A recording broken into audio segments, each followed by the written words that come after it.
Hello, YME families. This is Superintendent Schneider. We're gathered here today, or we're getting together today to talk a little bit about some information about how we determine our learning models. We are aware that there is some concern about the transparency of our decisions that we've used throughout the past month and what model we're choosing for learning at YME. So Crystal Enninge from our high school, middle school office is going to help. We've got some scripted questions here that we hope address all of your concerns. So we'll go ahead and get started. All right, Mr. Schneider, thanks for having me with you. I think we're going to start first with, what exactly is the Minnesota Safe Learning Plan? I know there's questions about it. What is it, and what are the goals of that plan? Okay, well, the Minnesota State Safe Learning Plan, I'm going to share this on this right now, if I can find my share.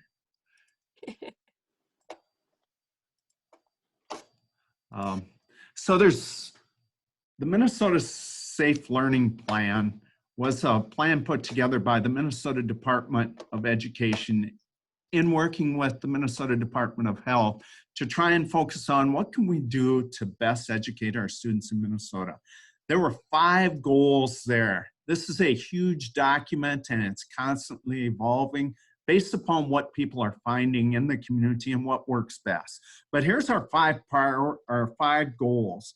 Prioritize the safety of students and staff, prioritize in-person learning, especially for younger students. So when we talk about our younger students, that would be our elementary. They're most impacted, or they're least capable of handling distance learning. So that's been the goal there. Consider infectiousness and transmission risk among different ages. Obviously, our youngest, or if you paid attention to the Centers for Disease Control information, our youngest students are least likely to show infections and then the least likely to transmit, but that doesn't mean they aren't transmitting at all. Support planning while permitting flexibility for the district. We do have some flexibility. That's why we are making our choices and using the framework we are to help us make the choice for our learning models. Take into account disease prevalence at a local level. So we do look at that, and we'll take a look at that with our questions and our data here in a bit. So hopefully that addressed that question. Yeah, thank you for sharing. Obviously, there's a lot of data out there. Can you share with us YME's sources of information that are used in this process by the incident command team, and when they're trying to decide what learning model we're going to move to for the next week? Yeah, there's a plethora of information out there. There's just a lot that we look at. So here's kind of our 4 major sources, and this is not all inclusive at all, but we look at Countryside Public Health as a partner, and they actually have a representative on our incident command team. So I'm in constant interaction with them and communication with what's happening at our local level. Centers for Disease Control, obviously they put out regulations and guidance on a national level, but that does kind of trickle down to us locally. The Minnesota Department of Education, they are working hand in hand with the Minnesota Department of Health to kind of lay that out and how that will impact us locally. We also have what's called the Incident Command Team, and I'll talk about the structure of that later in our presentation here, but that helps provide us with guidance, and I'll talk about the role that they play. I do consult frequently with the Minnesota Department of Health, and we had one yesterday morning to kind of take a look at our data and what we were comfortable with, what they saw happening locally. So, awesome. Just want to make sure we are recording this, right? It doesn't show me that we're recording, so I just want to double check. Yes, we are. We're recording. Perfect. All right, so I'm gonna move on to the next question. YME as a district appears to cover several counties. I mean, we are one of the very few districts in the state that have this many counties that we have to take into consideration. Can you tell us what counties data we also have to look at besides yellow medicine? Okay, so we really have, at the time that we pulled this data, we pulled it back in late August. We actually have 7 counties that we have students come to us from. And the guidance in the Safe Learning Plan says that we should consider all of those counties. But we'll take a look at all of the counties, but our largest population comes from Yellow Medicine County at roughly 2/3. Okay. Then next comes Chippewa County, that's 21.44%. Renville County at 11.65%. Redwood, we just have 2 students at that time. We're coming from Redwood County, 2 from Candy Ojai, 1 from Lacaparle, and 1 from Lyon. So what we've chose to do, or what seems to make sense to me, is we're going to really focus on Yellow Medicine County. And I do understand Yellow Medicine County is a big county because Canby's approximately 42 miles away from here, because we sit on the far east edge. Canby sits pretty close to the far west edge of that county. So we know there's a gap there, but we do understand that. But the majority of our numbers are going to come into Yellow Medicine County. Right. So can you explain how the current data is that the incident command team takes into consideration? There's a 14-day case rate data, if I'm not mistaken, right? Yes. And so like last night at our meeting, and I'll share this data with you right now. Here is our data that we have from yesterday. And so this comes out every Thursday morning. We get it about 11 o'clock. Gives us a little time to kind of digest it and scrub it out and see what it looks like. So you can see last week, when I say our data, on the far right side is the most current data. That came out yesterday. And you see that covered the 2-week or the 14-day period from August 30th to September 12th. And we were sitting at 39.52. That's our case rate per 10,000 residents. Now, Yellow Medicine County isn't even 10,000, doesn't even have a 10,000 people living there. So that number, 39.52, represents everybody in this broad county. We also take a look at Chippewa, and I have them in the order in which that's our population, or a percentage of our population of our students coming from. So Chippewa is next, Renville is the following. One thing to point out is this is 2-week-old data. The reason we use 2-week-old data is because it's scrubbed. It takes a little bit of time for the Department of Health to scrub this data and know how accurate it is. So this is one point of data we take a look at. Okay, so the Minnesota Department of Health does base their recommendations off of that particular number though, right? Correct. That is Okay. what they're asking us to use in our consideration. Because, and the reason they picked that number is because it's the most reliable. I Right. realize it's 2 weeks old, but they've had chances to correct any errors in it. One of the most common errors is a college student that their permanent residence is maybe Granite Falls. So this zip code, their permanent residence is here, but so they go in to be tested. They report their permanent residence. MDH takes a look at that. It may take them a little bit to figure out, hey, their permanent residence is here, but they actually are currently living in Marshall. So they're a full-time student going to Southwest State University in Marshall and living there. So they'll correct that. That takes a little bit of time. It just takes a while for them to investigate it. You take a look at their daily rate, the number of cases they have to investigate. It's challenging for them. So that 14-day is the most reliable because it's been scrubbed. Right. I have seen information out there about daily case numbers. What are the recent numbers that you're seeing and how do you use the daily numbers? Okay. the daily case numbers. So I'll put those up here also for you to see.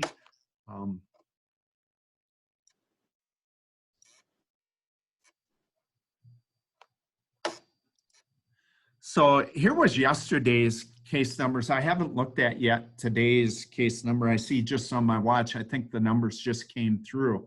But that's what happened yesterday. So Yellow Medicine County showed up. So yesterday, or 2 days ago, they had 6 cases. That number hasn't been accurate. It hasn't been scrubbed for accuracy. So we have to consider that, but we do know that it's likely to indicate at least some positives. I've seen cases move, but generally speaking, what we've started to notice is the cases move in terms of days, but they don't necessarily come off completely. So that's what we're starting to see, and that's to be expected as you start to work in a system. So we take a look at, there's the total deaths. This past week, we did increase in deaths for Yellow Medicine County by 1. Renville County also increased in deaths due to COVID by 1 in the past week. But there's the daily case totals. We take a look at that. That gives us some accuracy. We're going to take these numbers, and as we'll see later in our conversations, we're going to plug these numbers into a 14-day formula that we use to then calculate what we believe the real-time data is. Okay. So we have a number of staff, obviously, that work throughout the district. How have you seen our staff attendance and ability to work impacted by this? Well, if you take a look at what we're starting to see, one thing to keep in mind, our limiting factor right now is going to be staff members. First of all, they're going to be, because of their age, they're going to be a little bit more vulnerable to it. So as of yesterday, I haven't had a chance to look at it yet this morning. As of yesterday, we had 23 COVID-related absences. So that would be people that are quarantined. A quarantine would be somebody, either a household contact or somebody that had close physical contact. They have to stay home for 14 days. So that would be in that 23. But we also have 6 staff members district-wide as of yesterday, 6 staff members district-wide that are positive for COVID. And some of those even have been symptomatic enough that they're unable to work remotely. They're that sick. And that kind of is expected from what they tell us about COVID, is it's going to impact older people a little bit more harshly than it does young people. So if they're unable to teach, I have to try and find a substitute, and I'm sure Crystal and our other admin assistants can attest that's a challenging task right now.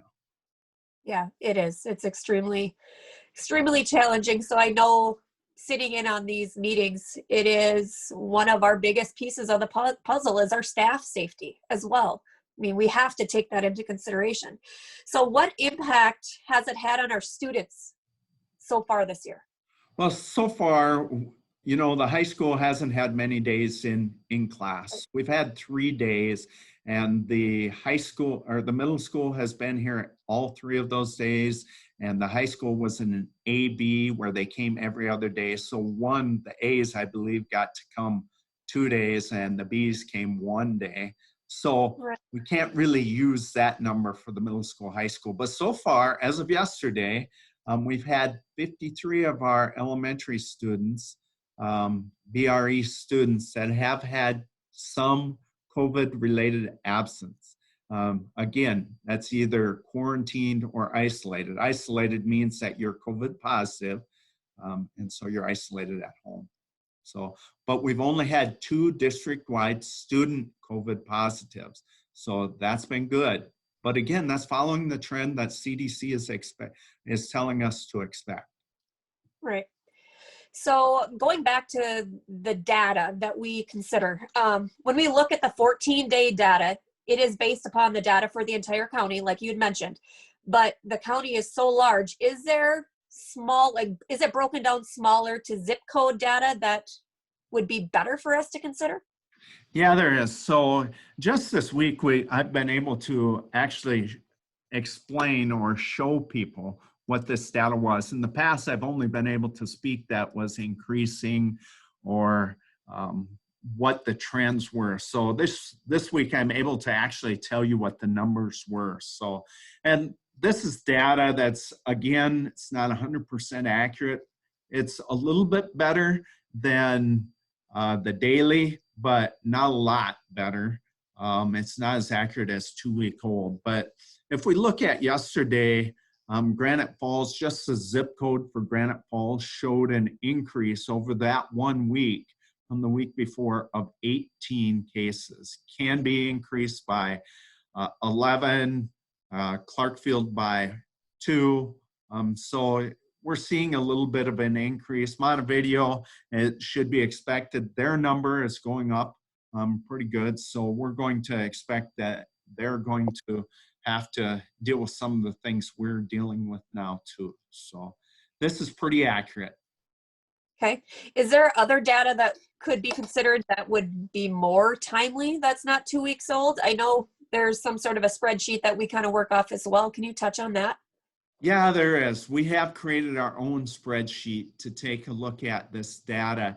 And so it's not scrubbed at all. So let me see if I can pull this up. And so people can kind of see what this looks like that we try and manage. And this all takes time. So I apologize if it's got mistakes in it.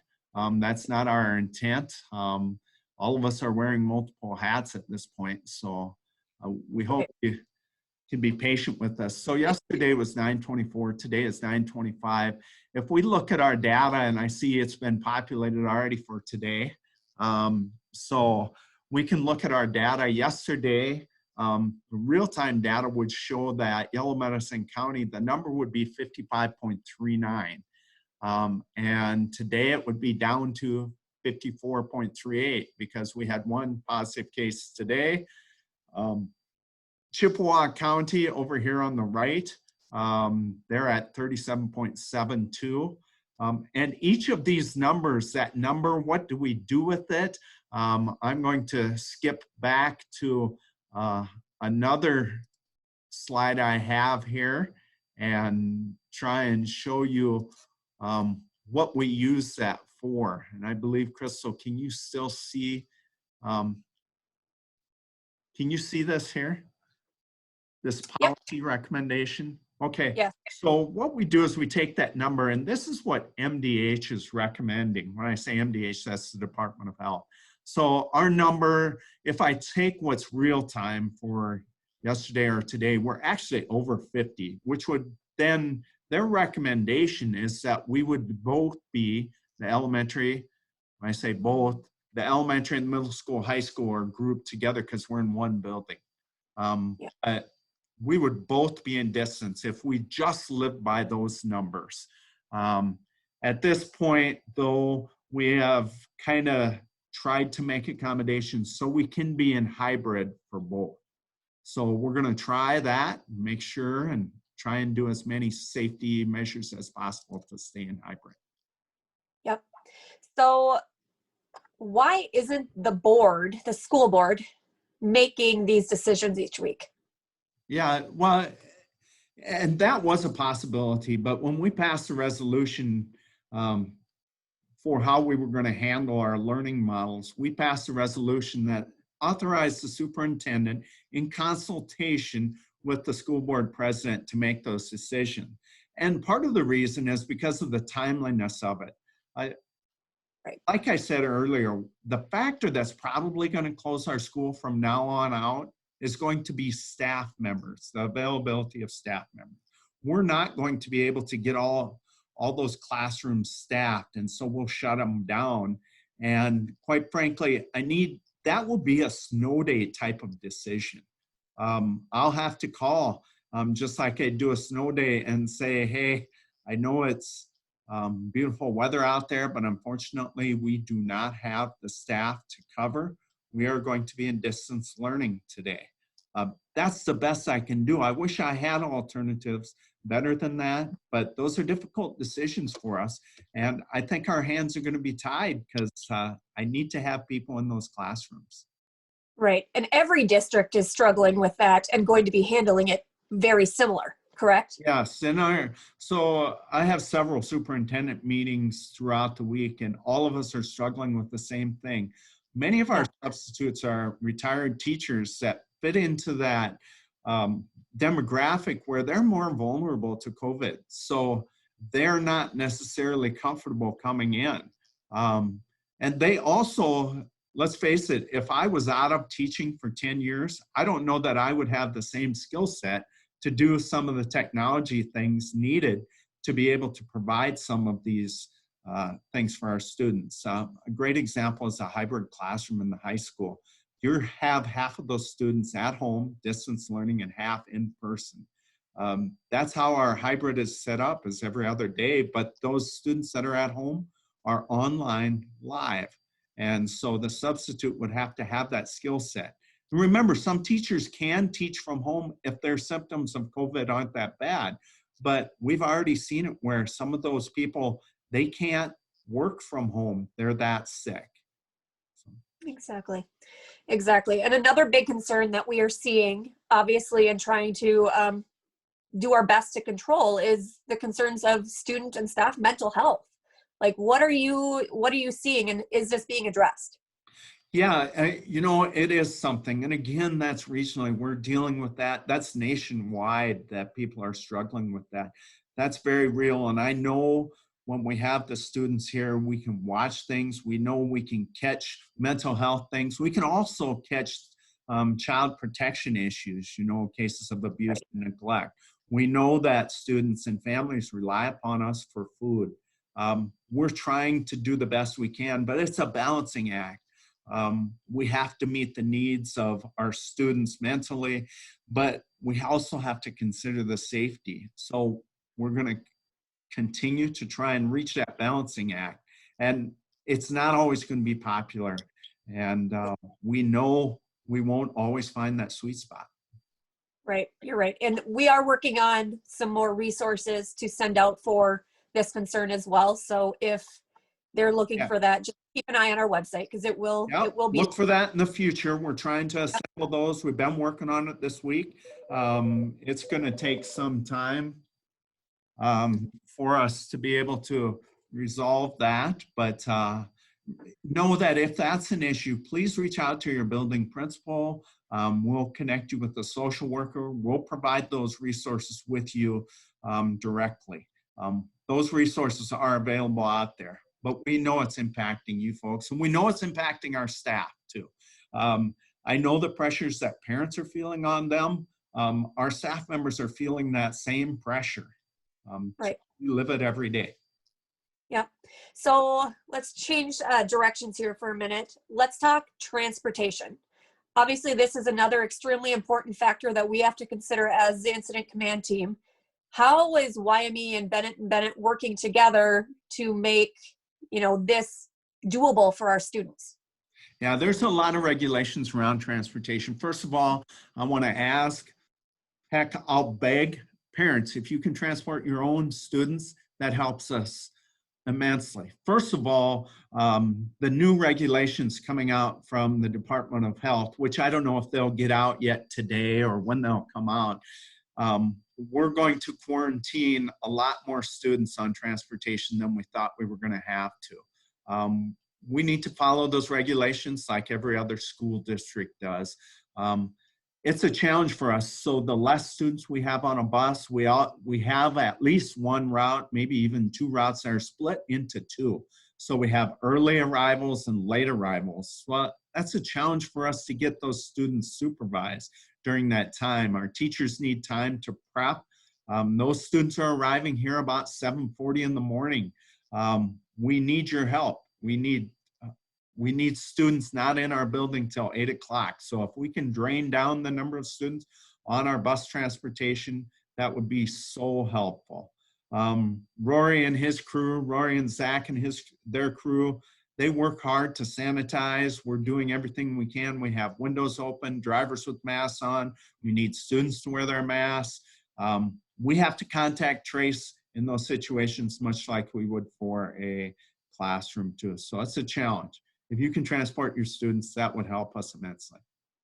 Yeah, and if you are looking for a part-time gig, I'm sure Bennett would love some extra drivers. Yeah, nice plug. Yep, he is short. Figured Every welcome. driver he has is driving right now. It takes Yeah. a while to get licensed, so that's what's holding him up. He has no extras at this point. So Exactly. So obviously that is a major concern. Another thing I want to bring up as well is back in August, there was a major storm that hit the area. There was significant damage to the middle high school building. Obviously that has impacted us being able to utilize that space. And it was one of the largest spaces in our building. How is, can you update us on that situation and where we're sitting? yeah, I'd be glad to. So this week we started on replacing the roof above that, and really, we don't want to further any water damage in that structure. So that's the first phase. We need to get it sealed up. So that's happening this week. The problem is with water damage is you have so many things that are damaged that you don't immediately see. And a great example is if you've ever had a flooded basement, you've had to take all the furniture, all the sheetrock out because mold starts to set in very quickly. We were lucky. We did get a restoration company in here to address that. But unfortunately, our largest area saw the greatest damage, and that was the auditorium. And we were going to use that to help space ourselves out. We were going to use that for multiple classrooms at one time. That was going to be a big area that we could spread students out and really leverage to create more space within our building. That's not available, and quite frankly, it's not going to be available for a while. We have to get engineers in because it's an old building, and when plaster is damaged, it has to be taken out because it becomes structurally compromised, and then we have to replace it, and that involves engineers and contractors, and it's a huge task for that to happen. So that area we will not get back anytime soon. But I can say positively, our media center, I think, is almost ready to go. We have to get some carpet in there. So when I say almost, that means like within the next month and a half, we will get that back. That's a big area we could really use. Some of the classrooms are already ready to go. Our art and our ag classrooms, they're up and using those areas. So we've made some progress, and they've been patient with us. Some of those areas were capable of being used, but they weren't put back together right. And so we're trying to put those back together right so that next week, at least the students will have less impact on it. So it was a challenge for us, but we're slowly getting through it. Awesome. Thank you. Okay, so this is probably one of the hottest topics on our social media right now. Why are other schools able to bring their students into the building every day? Well, just as each community is unique in what they have there in terms of demographics and how they handle things, each school is unique. And when I say unique by buildings, by how it's laid out. A great example is Lakeview has a beautiful new building. They have a big commons area that they can spread students out in. We do not have that large a commons area. In fact, the first 3 days of school here, we had to spread out our lunchroom into our main gym. It took up half of our main gym. And that's how we did things like what Lakeview is capable of doing right now with their building. Their building's just a little newer and laid out different than ours. Also, I'll be honest, different leaders are making different decisions. Different communities are pushing for different things. I'm a rule follower. If I see it as unsafe, I'd rather err on the safe side. And I'm talking safety of our students, safety of our staff, and safety of our community. And I would hope people will show grace with me as I make those decisions. It wears on us all. It wears on our board, wears on the incident command team.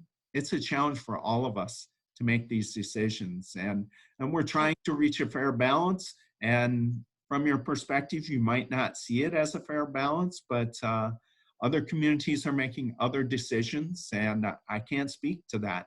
I'm not going to fudge on the numbers. I'm going to tell people what the real numbers are. Right. And I think we all appreciate that and your transparency today and your open and honest opinion. And I think this is going to really help our community see what exactly goes into making these tough decisions. I think that's really about all the questions that I have written. Is there anything else that you want to emphasize on before we close out today? Well, I think there's a lot of misinformation out there about the numbers we're using. You know, we talked a little bit about the transparency. The purpose was not to hide anything from anybody. There are certain HIPAA violations where I can't disclose things, and we will follow those because that's the legal requirements that we must do.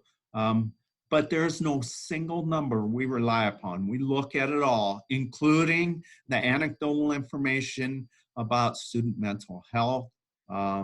We look at what other communities are doing. I do converse with my superintendent peers. I'm sure there's decisions I make they don't agree with. There's decisions they make that I don't agree with.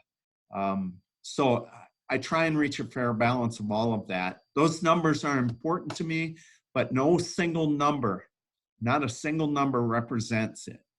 I also want people to know that your community behavior impacts all of us. Remember, our goal is to get students back here. I'd love to get them all here, but as the goals in the beginning said, our youngest students have to be here the most because they're the ones that have the least capability of getting a quality education through distance learning. It's hard to teach a kindergartner or a first grader literacy things through distance learning. It's more challenging than it is for high school students. We have the greatest impact on our youngest learners in terms of making those progress. And understand that our students, even though they're less likely to show symptoms, they also are the most likely to be carriers for us too. When I say carriers, that doesn't mean they'll become virulent. That means that they're active. They tend to break the 6-foot spacing, so they can be carriers without us even knowing it. And so we don't want to expose a young student who then takes it home to a parent and then a grandparent. And so we feel great burden in terms of the effect we have on our community. Yep, I would have to agree. I know we had discussed a Google form that I'm going to put out on the website here later this afternoon. Do you just want to touch on that? And if they have any questions, they can submit it that way?